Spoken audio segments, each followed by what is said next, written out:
Hi friends, எல்லாம் எப்படி இருக்கீங்க? பார்த்து ரொம்ப நாள் ஆச்சு. வீடியோ போடாமல் இருந்ததுனால நிறைய பேர் என்கிட்ட கேட்டுகிட்டே இருந்தீங்க. ஸோ இதுக்கு யாரையும் நம்ம ப்ளேம் பண்ணக்கூடாது. என்னுடைய மிஸ்டேக் தான். அண்ட் இன்னைக்கு வீடியோவில் பார்த்தீங்க அப்படின்னா, ஃபேஸ் வாஷ் பண்ணிவிட்டு வெளியே கிளம்புறதுக்கு முன்னாடி என்னென்னலாம் பண்ணணும்? பிகாஸ் சம்மர் ஸ்டார்ட் ஆக போகுது. ஆல்மோஸ்ட் வெயில் அடிக்க ஆரம்பிச்சிருச்சு. முதல்ல உங்கள் ஃபேஸ்க்கு ஏற்ற மாதிரி ஒரு நல்ல ஃபேஸ் வாஷாக பார்த்தீங்க அப்படின்னா சூஸ் பண்ணிக்கோங்க. ஆஃப்டர் ஃபேஸ் வாஷ் பார்த்தீங்க அப்படின்னா, ஒரு க்ளீனான டவல் வச்சு ஃபேஸில் இருக்கிற தண்ணி எல்லாமே ஒத்தி எடுத்துடணும்.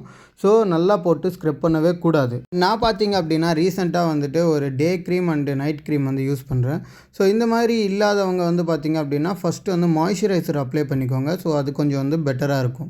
அடுத்தது வழக்கம் போல் ஒரு நல்ல சன்ஸ்க்ரீனாக எடுத்துகிட்டு கம்பல்சரி சன்ஸ்க்ரீன் ஃபுல்லாக ஃபேஸ்லேயும் சரி நெக்லேயும் சரி கையில் கூட கம்ப்ளீட்டாக அப்ளை பண்ணிவிடுங்க. வழக்கம் போல் ஒரு சில்வர் செயினை போட்டுட்டு பர்ஃப்யூமை லைட்டாக அடித்து விட்டுட்டு வெளியே கிளம்பிட்டோம். மறக்காமல் ஃபாலோ பண்ணுங்கள். தேங்க்யூ.